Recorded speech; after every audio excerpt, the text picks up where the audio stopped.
Hello everyone, welcome to my YouTube channel VKMMGS centre. हमारे YouTube channel में आप सबका बहुत बहुत स्वागत है। हम लोग इस सीरीज में भारतीय इतिहास का अध्ययन कर रहे हैं। प्राचीन इतिहास का सेशन समाप्त हो चुका है। अब हम लोग मध्यकालीन इतिहास के बारे में जानकारी प्राप्त कर रहे हैं।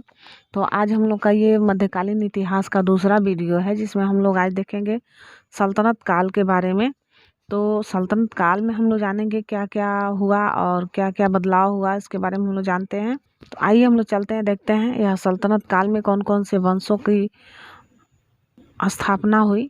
तो पहले इसमें आता है गुलाम वंश। इसकी स्थापना जो है वह 1206 ईस्वी में हुई थी और यह कुतुबुद्दीन ऐबक के द्वारा गुलाम वंश की स्थापना की गई थी। वह मोहम्मद गौरी का गुलाम था। गुलामों को फारसी में बदगा कहा जाता था तथा इन्हें सैनिक सेवा के लिए खरीदा जाता था। कुतुबुद्दीन ऐबक ने अपना राज्याभिषेक 24 जून 1206 ईस्वी को किया था। कुतुबुद्दीन ऐबक ने अपनी राजधानी लाहौर में बनाई थी। कुतुब मीनार की नींव कुतुबुद्दीन ऐबक ने डाली। दिल्ली का कुवत उल इस्लाम मस्जिद एवं अजमेर का 2.5 दिन का झोपड़ा नामक मस्जिद का निर्माण कुतुबुद्दीन ऐबक ने करवाया था। कुतुबुद्दीन ऐबक को लाख बख्श कहा जाता था। लाख बख्श का अर्थ जो है वह लाखों का दान देने वाला है। प्राचीन नालंदा विश्वविद्यालय को ध्वस्त करने वाला ऐबक का सहायक सेनानायक जो था वह बख्तियार खिलजी था। उसने प्राचीन नालंदा विश्वविद्यालय को ध्वस्त कर दिया था। ऐबक की मृत्यु हुई 1210 ईस्वी में। यह चौगान खेलते समय घोड़े से गिरकर इसकी मृत्यु हो गई थी, जिसे लाहौर में दफनाया गया। कुतुबुद्दीन ऐबक के समय में कुतुब मीनार की केवल पहली मंजिल बन सकी थी। इल्तुतमिश ने उसे 225 फीट ऊंची 4 मंजिला बना दिया। फिरोज तुगलक के समय बिजली गिरने के कारण इसकी चौथी मंजिल नष्ट हो गई, जिसके कारण फिरोज ने इसमें 2 छोटी मंजिला बनवा दी, जिससे उसमें 5 मंजिला हो गई और उसकी ऊंचाई 9 फीट बढ़कर 234 फीट की हो गई। हम लोग देखते हैं कि मंगोल कौन थे। मंगोल चीन के उत्तर में गोबी के रेगिस्तान के निवासी थे। वह एक घूमने फिरने वाली अर्ध सभ्य जाति थी तथा उनका मुख्य पेशा था घोड़ों और अन्य पशुओं का पालन करना। वे बहुत गंदे रहते थे तथा सभी प्रकार का मांस खाते थे। उनमें स्त्री विषयक नैतिकता का सर्वथा अभाव था। यद्यपि माँ का सम्मान करते थे। वे विभिन्न कबीलों में बटे थे। इन्हीं कबीलों में से एक में 1163 ईस्वी में तेमुचीन उर्फ चंगेज खां का जन्म हुआ, जिसे महान और शापित दोनों पुकारा गया।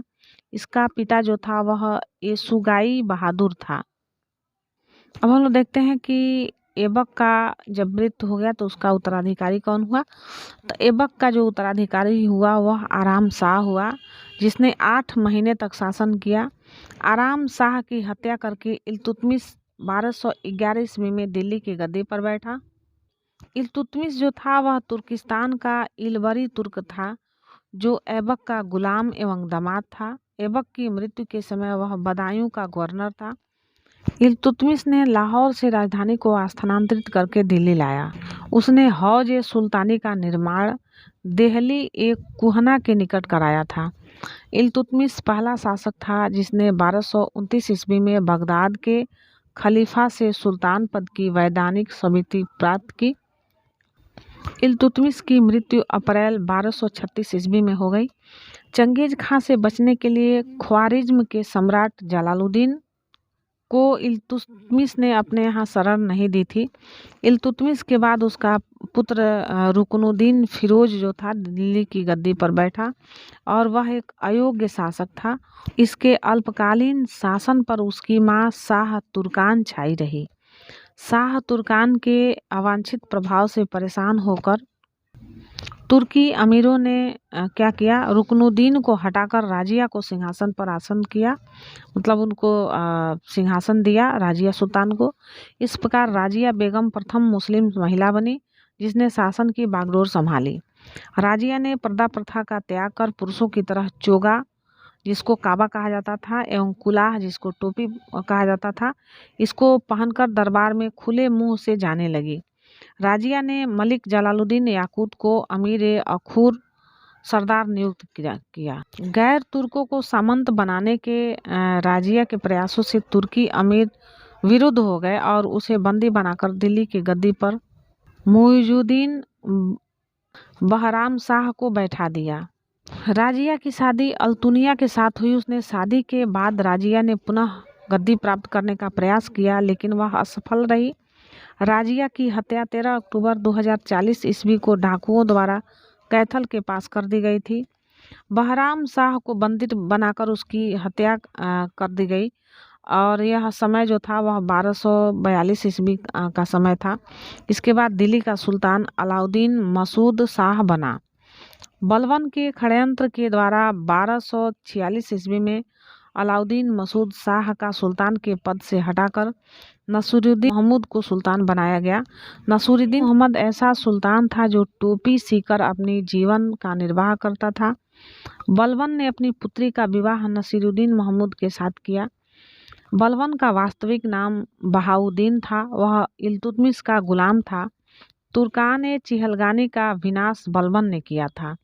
बलबन जो था 1266 ईस्वी में गियासुद्दीन बलबन के नाम से दिल्ली की गद्दी पर बैठा। वह मंगोलों के आक्रमण से दिल्ली की रक्षा करने में सफल रहा। सीरी नामक नया नगर बलबन ने बसाया था।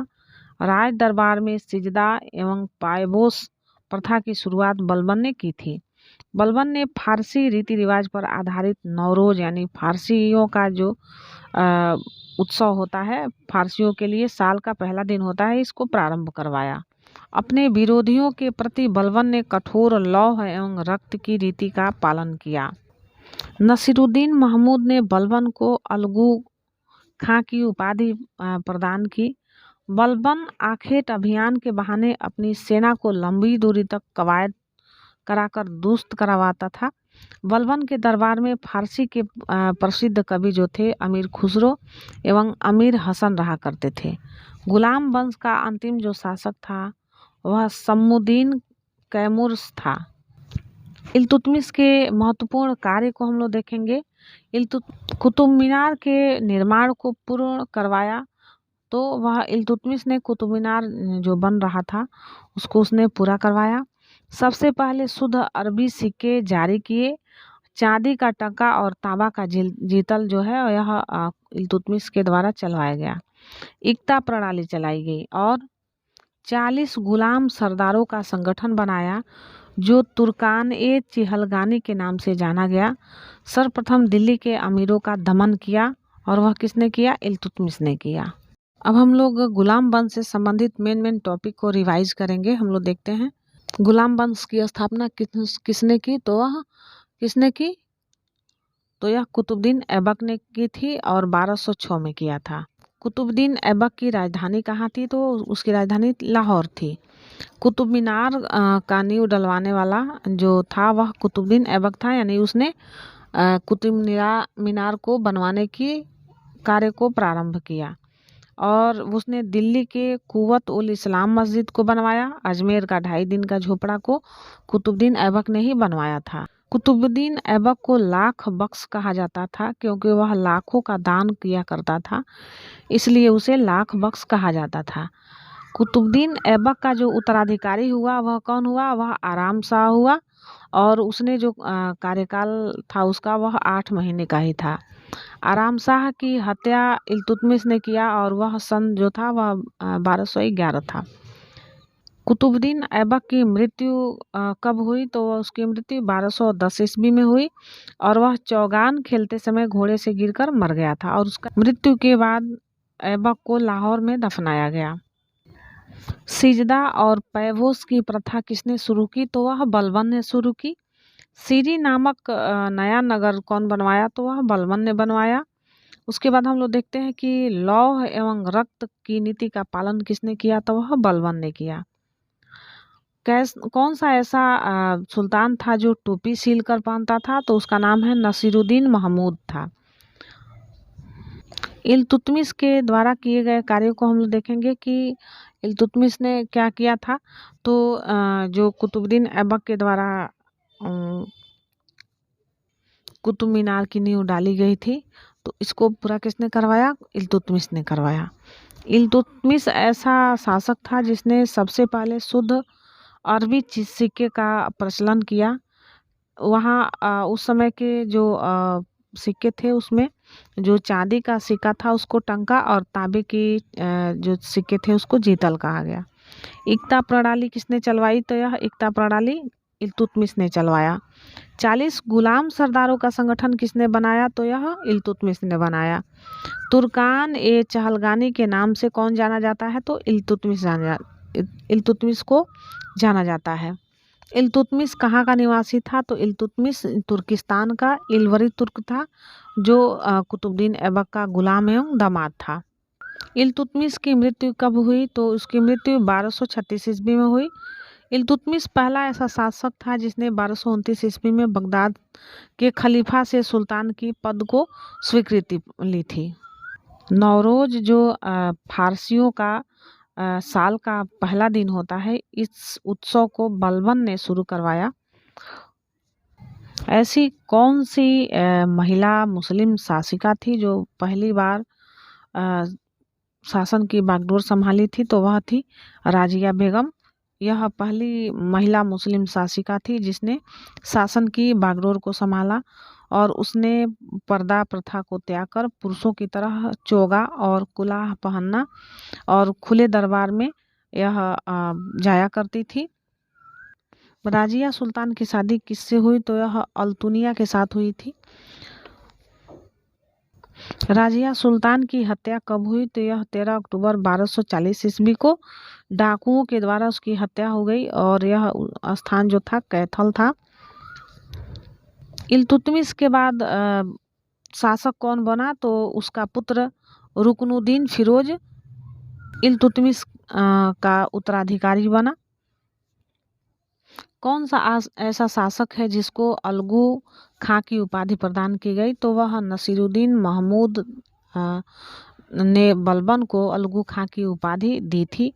तो वह कौन सा शासक है? तो वह बलबन है जिसको अलगू खां की उपाधि प्राप्त हुई। और किसने दिया? तो वह नसीरुद्दीन महमूद ने दिया। बलबन के दरबार के जो फारसी कवि थे वो कौन कौन थे? तो वह थे अमीर खुसरो एवं अमीर हसन।